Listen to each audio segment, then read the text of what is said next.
very warm welcome to everyone to this session, and this is a very special session on SRT and Gaucher disease with very relevance because we are moving towards a time where these treatments are available to the rest of everyone in India, and just not as a compassionate program and restricted to few people. So, as a speaker today, I am honored to actually welcome Dr. Radha Rama Devi ma'am to our Rare Info series. We all know her. She's the first person to actually start newborn screening in India. And she's a pioneer in her work with so much accolades to her name that we all know her, and she is an inspiration to all of us. And without wasting much time, we would actually move towards her presentation. And ma'am, you can have the controls now and we can start the session. We also request everyone to please put their questions in the chat boxes so we can take them at the end of the session. Thank you. Thank you very much, Dr. Dipanjana, for the nice introduction. And I'm honored and I will be very happy to give this talk in this ORDI meeting, and especially on a disease where we have a lot of work done in India. And we are seeing the benefits of such a treatment also in this particular disease. And I will be happy to share with all of you about our experiences in managing patients with Gaucher disease. So just going to... Sorry, ma'am. Yes, ma'am. Yes? No, so this is what we would like to just talk about Gaucher disease treatment.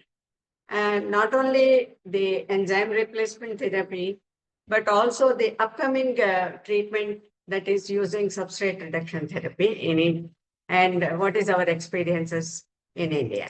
So what I'm going to just focus on is to understand the pathophysiology and also what are the principles of treatment for Gaucher disease, and what are the Indian specific treatments, realities, and then the substrate reduction and ERT in India.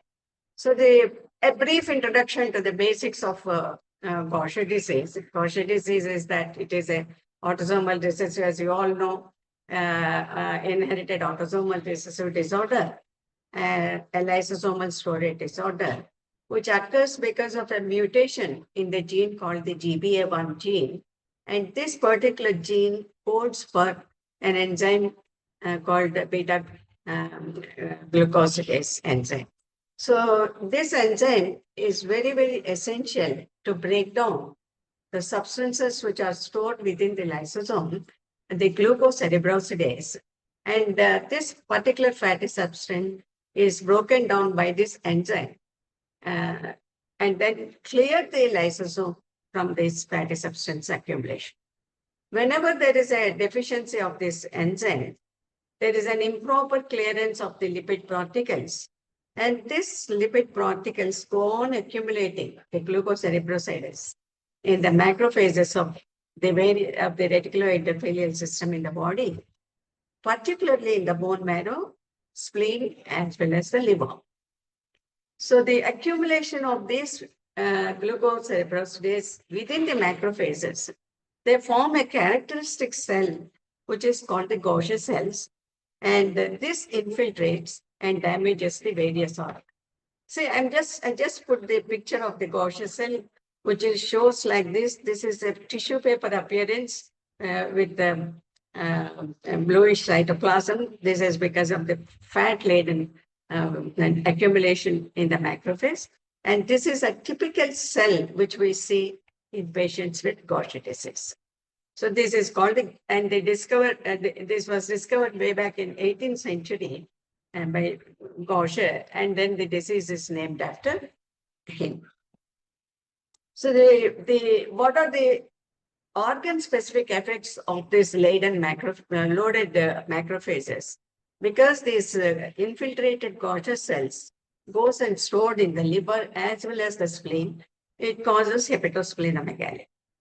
The second is there is a premature destruction of the blood cells in the spleen, and this is responsible for the cytopenias like thrombocytopenia and anemia. So these are the visceral changes which you expect.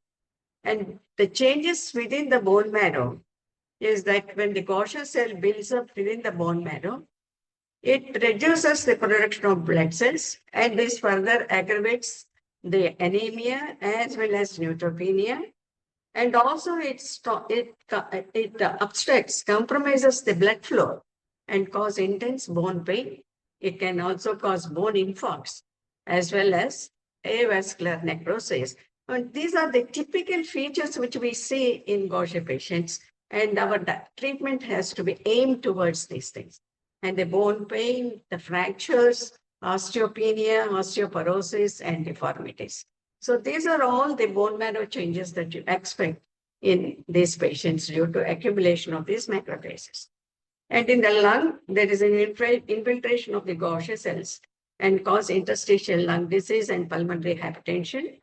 And in the central nervous system, the most common presentation is the oculomotor apraxia, seizures, or it can also cause severe neurological damage and mental retardation. So these are the basic things that you see in Gaucher disease of the patients coming with these typical features. So what are the secondary mechanisms that can occur in Gaucher disease is that when there is an accumulation of these glucocerebrosidase, it can cause liberation of toxic metabolites, which are called the glucosylsphingosine. And this is a very toxic material to the neurons and then causes the neurological form of the disease. The second aspect of this condition is that the engorged macrophages, they release inflammatory cytokines, which are this IL-1, IL-6, and TNF-alpha. All these contribute to the bone pathology and pseudo-inflammatory state. So these are the secondary effects of the Gaucher disease. So coming to the migration of these glucocerebrosidase in the macrophages, these macrophages, they can move anywhere into the bone, and they can manifest the bone manifestations, as I've already told you. It can move down to the liver and then cause hepatomegaly. Then it can move down in the bone marrow, again producing bone marrow failure. And it can move to spleen, causing massive splenomegaly, cytopenia, hypermetabolic state, and fatigue. And into the liver, causing lung disease, and in the bone, causing avascular necrosis. So these are all the manifestations which we see in Gaucher disease. And these have to be addressed when we treat patients with Gaucher disease. So coming to the genetically determined deficiency of the activity of this enzyme acid beta glucosidase. So this GBA enzyme is very important to break down the glucosyl ceramide, and the deficiency causes accumulation of the substrate, which is the glucosyl ceramide. So when this glucosyl ceramide is broken down to ceramide and glucose in presence of acid beta glucosidase, the normal metabolism goes on. But when there is a block in the acid beta glucosidase due to its deficiency, there is accumulation of this glucosyl ceramide in the macrophage. So this is the basic pathology in Gaucher disease. So there are three types of Gaucher disease that are described: the type 1, type 2, type 3. And type 1 is called, you all know, that is a non-neuronopathic Gaucher. This is the most common condition. And we have type 2 and type 3. Both have an early involvement of the central nervous system with the different rates of neurological deterioration. And patients with the GD2, the acute neuronopathic form presents with symptoms either prenatally or during infancy and die within the early years of life. So the neuronopathic form of Gaucher disease is very severe disease, and it can also cause fetal death in utero. So by GD3 is a subacute chronic neuronopathic form, which has got a protracted course. And the 3 has again some 3 subtypes. One is called the progressive myoclonus epilepsy. The other is the supranuclear palsy type 3B. And you have type 3C is where there is cardiac involvement in addition to the other features of Gaucher disease. So these are the 3 types. This is very important when you are planning for your treatment because type 1 is amenable for the treatment. Type 2, neurologically, there is no treatment available right now. And type 3, of course, there is a later onset of neurological manifestations. Type 3 also calls for the inclusion into the treatment plan. So this is why you need to know the different types of Gaucher disease. So just to give you an example of the type 2 neuronopathic Gaucher, there is a visceralomegaly and there is a strabismus in the eye.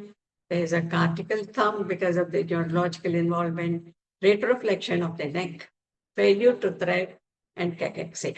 So these are the features when you see with a child with splenomegaly and neurological manifestations, you should think of a neuronopathic Gaucher disease.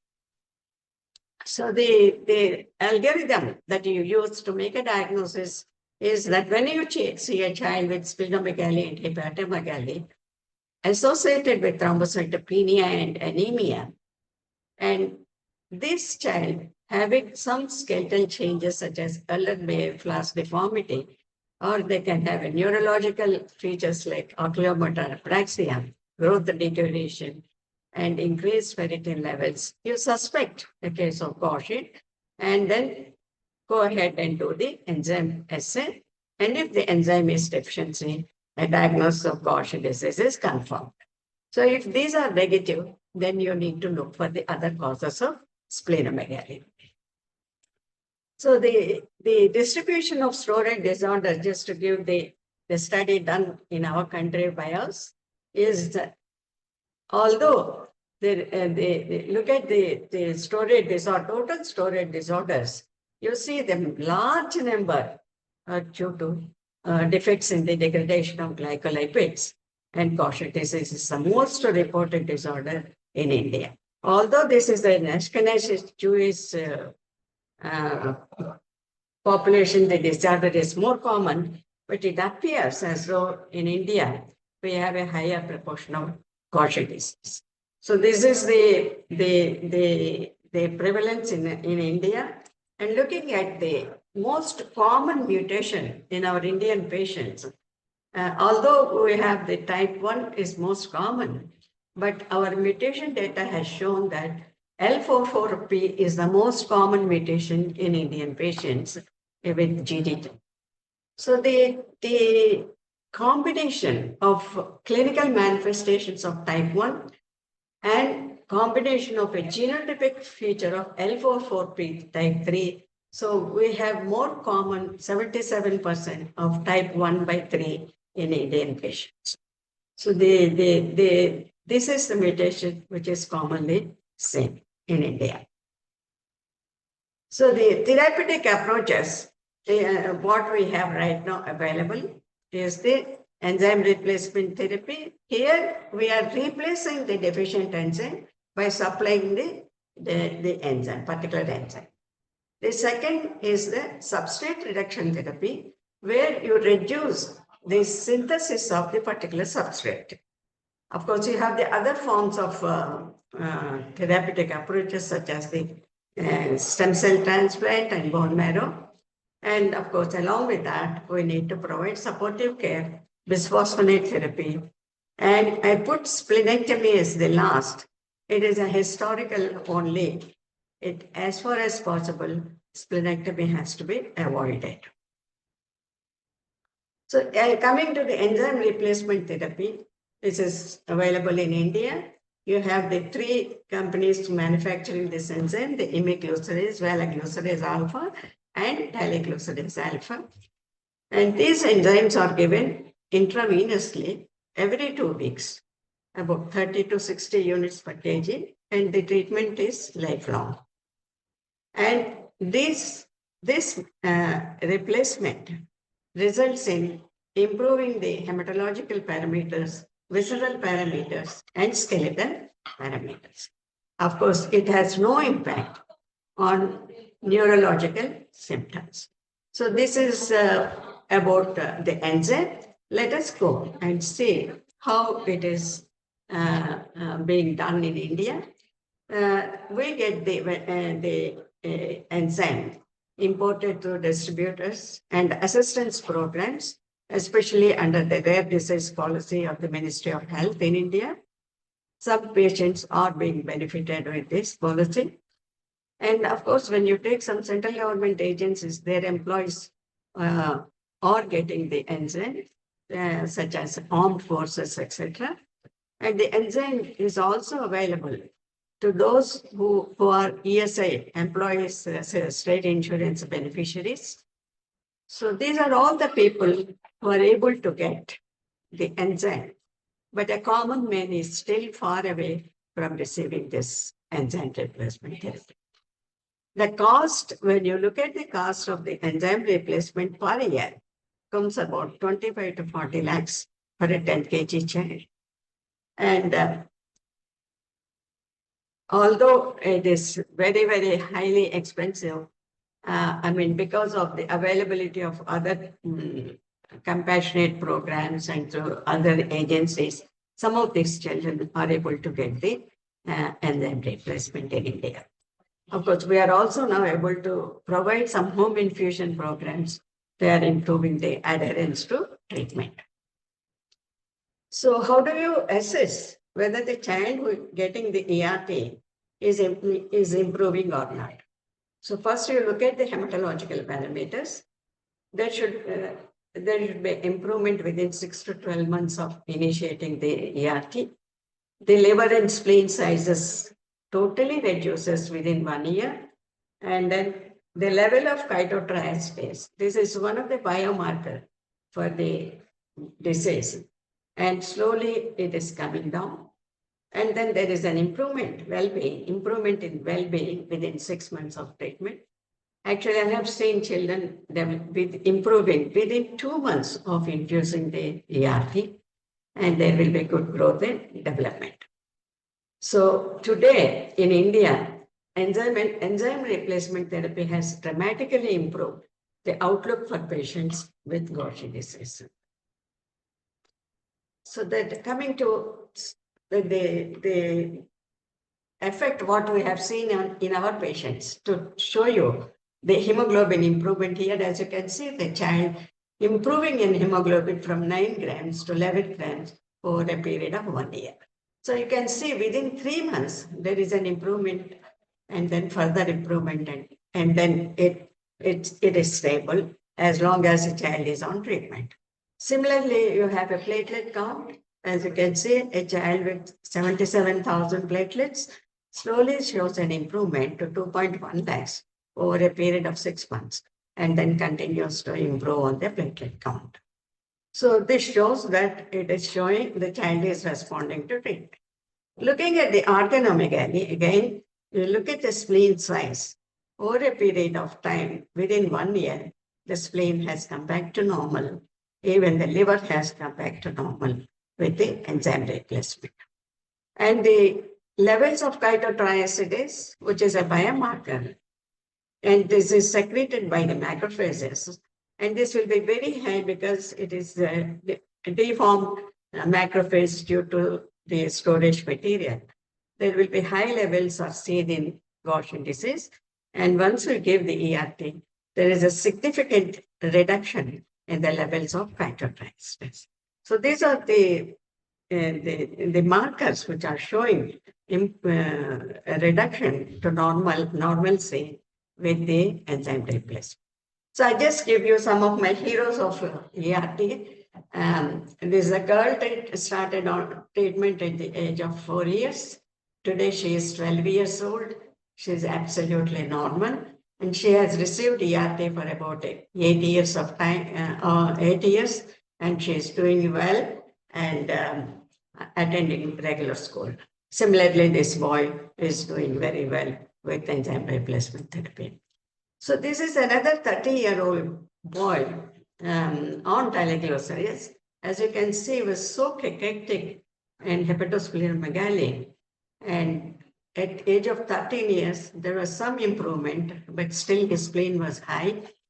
And this is at the age of 17 years.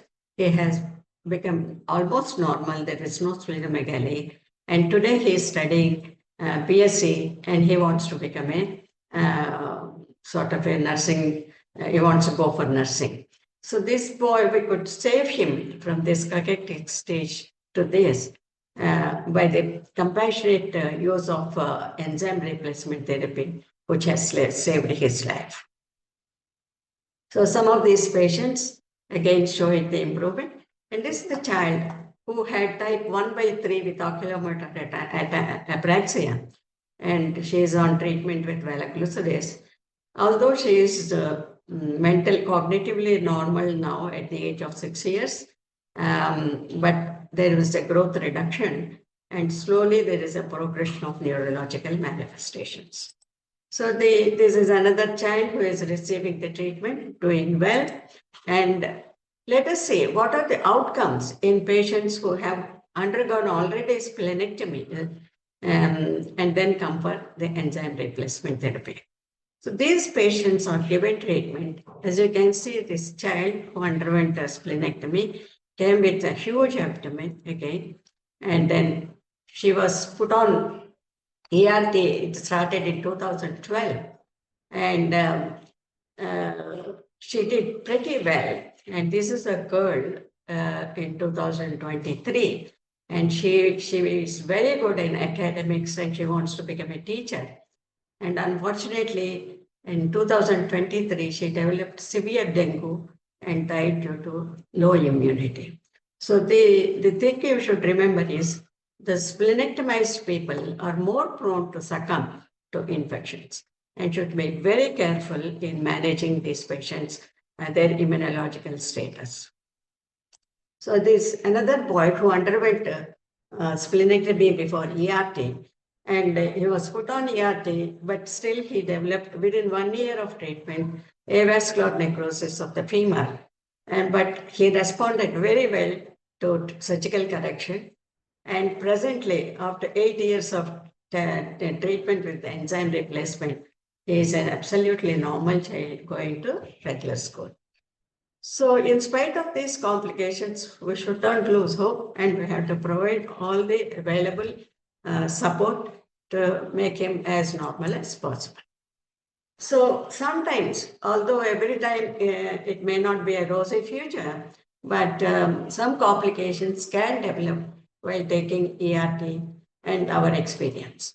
So we have a child who was on ERT for about 8 years with developed what is called protein-losing enteropathy, chylous ascites. He also developed lung infiltrates as well as the bone infiltration, and he expired even with escalating dose of ERT. So these are the patients who may need a substrate reduction therapy because here the enzyme is not reaching the site to have its effect. So this is one thing which we should expect, especially when you are treating a child with mesenteric adenitis. You should think of a possibility of developing protein-losing enteropathy. We have another child who developed corneal ulcers and vitreal deposits and lost vision. This girl is now 20 years old. The treatment was started at the age of 3 years of age. At 20 years, she developed visual disturbances, lost her vision, and one eye is totally completely lost and the other eye 50%. And this girl underwent 6 months back bone marrow transplant, and she was stopped ERT because bone marrow was done. And she's doing well with the stabilization of the vision and increase in the enzyme levels. This is very important.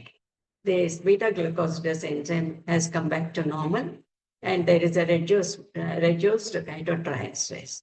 So this is one thing which we should understand, because bone marrow transplant for Gaucher disease is not well known, and this has not been popularized by the Western countries because of the availability of ERT.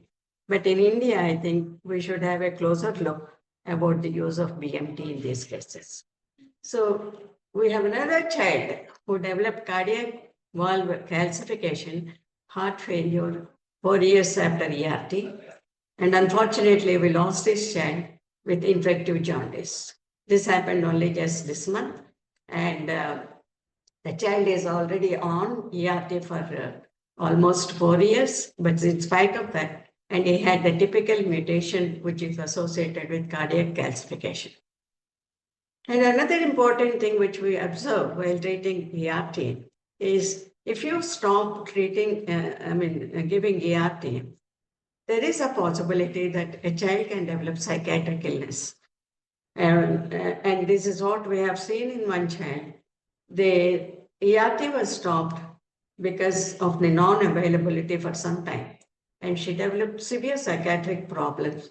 And then she was restored back to normal after restarting ERT. So these are some of the complications which you should expect, or you should expect while treating ERT. So this is about something, so much about the ERT in India and what we are facing and what we are doing, what are complications we are coming across. So this is how that is going on. And recently, we are now introduced to what is called the substrate reduction therapy. And this has been approved as a oral medication for Gaucher disease in 2003. And there are currently 2 FDA-approved oral SRT drugs for patients with Gaucher disease. These are the eliglustat and the miglustat. So these 2 are FDA approved.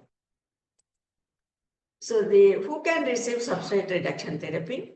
It is mostly adult patients with moderate type 1 Gaucher disease. Or it can also be an alternative for patients who are unable or unwilling to take intravenous ERT. And the trials are now going on for its use in children. So let us see how we are doing with SRT.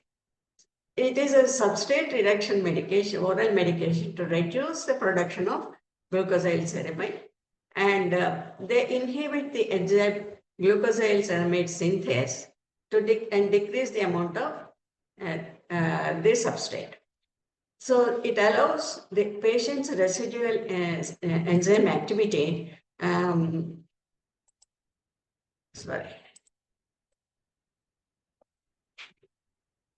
So enzyme activity to clear the rest of the substrate. So by reducing the substrate production and also improve the patient's residual enzyme activities to clear the remaining substrates, that's how it acts. Miglustat, unlike eliglustat, can cross the blood-brain barrier and is being investigated for neuronopathic forms of the disease, though its efficacy is still limited. So this is what the drugs that are now used for substrate reduction therapy, and the approved drugs are the miglustat and eliglustat. This is a first generation SRT. As I said, it crosses the blood-brain barrier, but it has some side effects such as gastrointestinal intolerance, tremors and weight loss, and limited use today for cautions.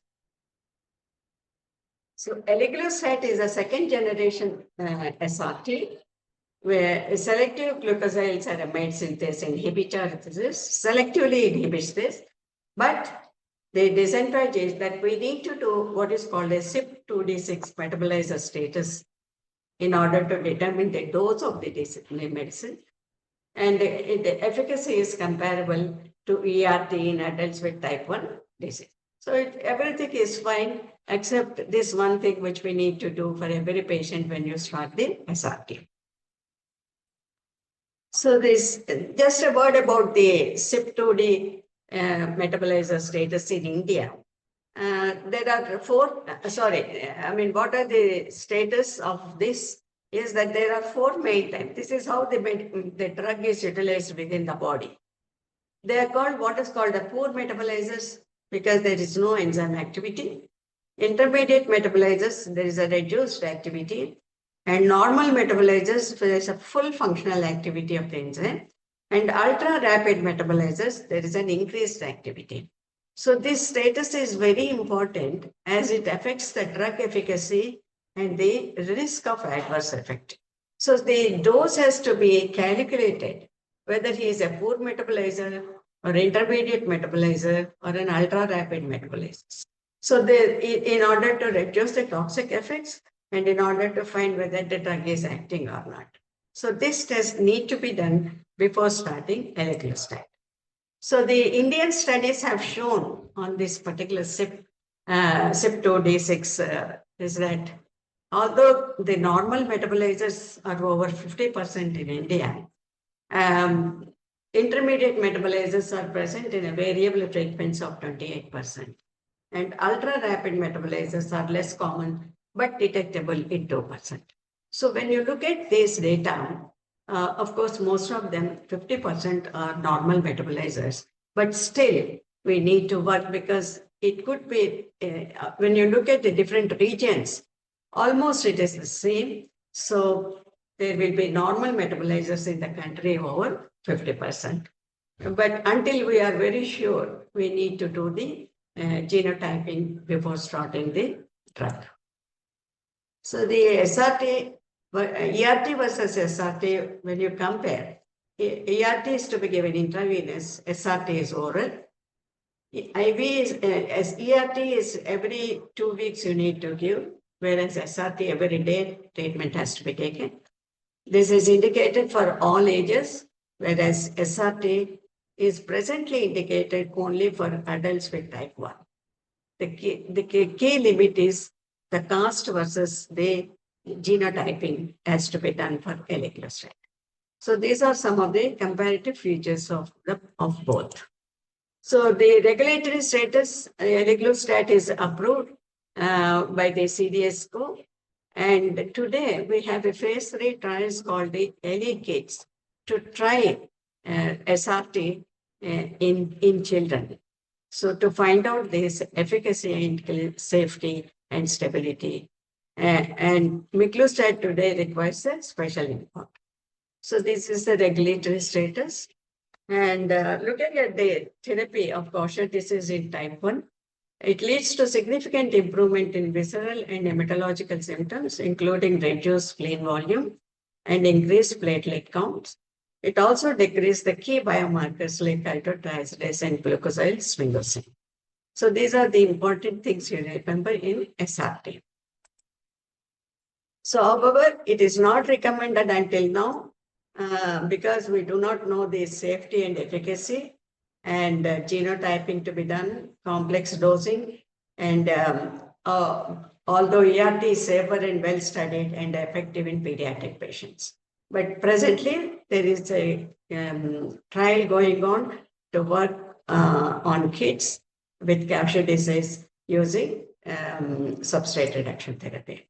So just a brief history of the clinical study that has been conducted to find out the efficacy and safety of eligostats in children with Gaucher disease. This is done in USA. They found that the eligostat they have given to the children anywhere between 3 years to 12 years of age, and they found sustained reduction of the glucosyl sphingosine levels, and disease indicators demonstrated improvements. Adverse effects were limited. There's no cardiac involvement. Growth and development was normal. There is a global improvement in the quality of life, and significant clinical benefits in pediatric GDI patients were observed. And dosing was, of course, based on the CYP2D6 metabolizer status and body weight. So this study has shown that SRT is safe even in pediatric age group. So this shows the biomarker reduction in a patient with avascular necrosis. They initiated at the age of 6 years with ERT and then switched to SRT at 8 years due to bone pain and development of neutralizing antibodies to enzyme. He was shifted to SRT, and you can see a gradual reduction in the biomarkers with SRT in a child. Similarly, you can see those the chitotriosidase levels also showed a decrease from AR in SRT patients. And those patients who are naive to ART and then started on SRT, you can also see a dramatic reduction in the glucose sphingosine in SRT patients. So this shows that SRT is quite safe and effective even in the pediatric age group. So even the hemoglobin parameters, platelet count, spleen volume, and liver volume all have shown an improvement in the clinical status following SRT in children. So eliglustat is favorable and safety profile shows it is well tolerated, no adverse events, and no cardiac involvement, and suggests that eliglustat could become a preferred therapeutic choice, particularly for pediatric patients facing challenges with ERT. So this is a very important study that shows that pediatric patients can be treated with substrate reduction therapy. So this is the first child in India who has been shifted from the ERT to SRT.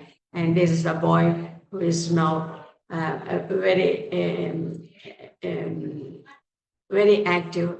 And I think he has completed MBA, I think. Then this is the child with my experience with the SRT. Is a 21-year-old male who underwent splenectomy at 6 years of age and developed encephalopathy and coma due to dengue at the age of 30 years. And then avascular necrosis of the femur at 19 years. And this is a boy who came to us with the avascular necrosis. And we treated at that time, SRT was not available, ERT was not available. Just we had a treatment with vitamin D intraarticularly. And we followed him up. And now he got started on eliglustat 2 months back. Until now, there are no side effects, and SIP2 genotype is waiting. And this is a boy who is now doing his lab medicine in cardiology, and he's very active now, and he's very happy to receive SRT.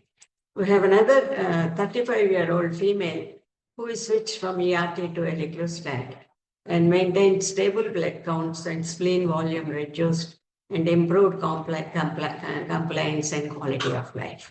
And there are no side effects. We are happy that eliglustat is now available in India, and this is now being given through the rare disease policy.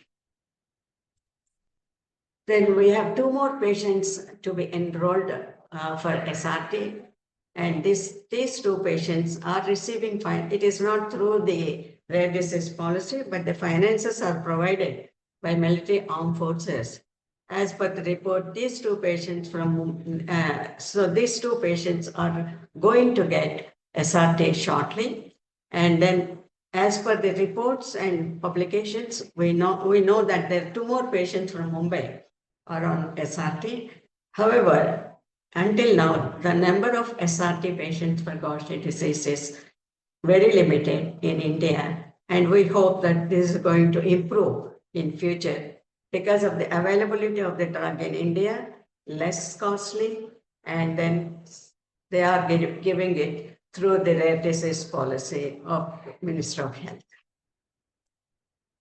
So the cause of limited use because the economic considerations, barriers to treatment access, high cost is there and no reimbursement. And that Indian rare disease policy and other government agencies and these things can help patients getting the drug available for treatment. So this is, I think I got it. So the summary is ERT is changing the lifestyle of the patient. Treated early, shown to have good results. Newborn screening is recommended for treatable LSTs, especially I feel Gaucher disease needs to be needs to have newborn screening because of the very good results which we have seen with management. And treatment after neuronal damage is not effective. Enzyme will not reach the brain, requiring intrathecal administration. And treatment is extremely costly and is lifelong. And prevention and prenatal diagnosis is very important. And use of substrate reduction therapy is to increase in future. And also trials should do in pediatric patients of use of this substrate reduction therapy. This will improve the outcome of patients with Gaucher disease. Thank you very much for your patient hearing. And are there any questions? Are there any? Yes, ma'am. Thank you so much, ma'am, for your lecture. It was very insightful, especially the real-time cases that has been that you have shown. It has been an eye-opener for all of us. And there are a few questions, but before that, I'll just ask one question because you mentioned you had spoken about bone marrow transplants. So, ma'am, I just wanted to understand that what is your experience in these bone marrow transplants, because we have got mixed experiences from our east India. So my two questions are: at what age was do you think it is recommendable, and what is your experience with this bone marrow transplant with Yeah. Gaucher disease? Say, bone marrow, of course, we really don't have much knowledge about bone marrow in Gaucher disease. But as per the Cochrane database, they generally don't recommend bone marrow transplant. This is because the Western countries says that ERT is available, there is no need to do any bone marrow. But our situation is a different situation. So we need to see whether it really works or not. As far as the cases that were reported from Hong Kong, they also had a mixed results. Almost 50% of them met with are fatal, and some of them are doing well. So in my experience, I think we have done, say for example, the case which I have shown you, that girl, actually, I never recommended bone marrow transplantation for the girl. But the father said that something has to be done. I want to preserve the 50% site in the other end. So he went to another hospital, and of course, they took her and then did the bone marrow. And follow-up showed that her enzyme levels have come back to normal, and her vision has stabilized, and she is now attending the college. So this is one eye-opener when to recommend bone marrow. So then we have done another 2 cases of bone marrow in our hospital here. And one child is doing well, and this is a non-neurological.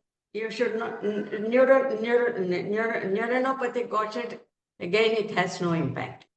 So non-neuronopathic with no bone marrow, no bone involvement, with normal recognition. Those are the things which you should try. Okay, ma'am. In line with this question, Dr. Prochi Madan, madam has asked you that would you recommend a PGTM with HLA matched embryos for a person who is coming to you for preconception counseling for Gaucher disease? PGD for the pregnancy? PGT for the pregnancy, for the subsequent pregnancy, and would you ask for a HLA match there? Well, for PGD, of course, if the parents wants to PGD, you can do a PGD. But what for the HLA typing? For the next previous, for the previous child? Yes, so that they can do a BMT. Like if they do a HLA match, then they can also, that child can also become a We have to follow the rules that are laid by these things, similar rules that you use for the thalassemia. I think you have to follow those things. Yes, ma'am. So the other question that we have is from Dr. Rama Shetty, ma'am. So he says that will this work, the SRT work for type 3? Pardon? Yeah. SRT for type 3, madam, SRT for type 3. Yeah. Well, again, SRT type 3 is not recommended because it will not cross the blood-brain barrier. Yes, yes. We have another one question which is there, is Dr. Lakshmi Vasudevan, ma'am, who has asked what is the cost of the SRT treatment in India at the moment? I was told that, this 84 milligram tablet, one pack, will be 1,25,000. Okay. All right, ma'am. In your experience, like this is another question which is not like from my end, that it is, we often see that sometimes like there are reports that one of the ERT does not work and then they go for, another kind of ERT looking at the biologics. So, ma'am, in India, we really don't have so much choices. Because most of it is either compassionate action program or through the government. So in these cases, ma'am, where like, have you had this experience, or do you have any? Like, can you throw some light on the fact that if we start children on ERT and then we stop it and do a BMT, does that work? Like, do you feel that that might have a better output for in the Indian scenario? Yeah, actually, it has been recommended that before you do a BMT, it's better you give ERT for a few months and then put them on to BMT. This is what we do here in our hospital. It's something similar to the MPS one, Yes, the pre-transplant ERT and even post-transplant ERT has to be given. Okay, and ma'am, in that case, will SRT work? Like we are talking about ERT. In these cases, do you think that for type 1 patients, SRT will work? In children? Yes. This is what the clinical trial that has recently been published by Prime Mistry, that it did work very well, almost similar to ERT. And the side effects also are not very much. So it is quite safe according to their study. And actually, even I was looking at the pediatric usage of the SRT in one of my patients. And there are some patients who have been given SRT, and it did show an improvement, especially in some of the complicated cases like the mesenteric adenitis and lung infiltrates.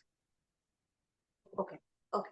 Okay, ma'am. Thank you. And by that, we have, if we have no more questions, we are at the end of this session. Thank you, ma'am, for this very wonderful, insightful lecture, and also this discussion, which has been especially very enriching for me, and I hope for others who have heard. So, with this, we come to an end of the session. We thank Organization of Rare Disease India for hosting this platform of Rare Info Series. Prasanna sir is here. We are up. I'm always very grateful to him. We thank ma'am to take out the time to give this lecture, this very wonderful lecture. And we also thank all the participants who have joined. It's the middle of the day. We know we are all in clinics. So thank you everyone who has joined. This video will also be on YouTube. So those who have missed and wanted to hear or want to hear it again, you can always check the YouTube channel where this will be loaded in a few days, and the information would be available. Thank you so much. With that, if sir has anything to say. Nothing else. No. I just wanted to say thank you to Madam. Thank you very much for giving me this opportunity. Very good. Very nice. Okay. Thank you all. Thank you. Thank you. Have a very good evening.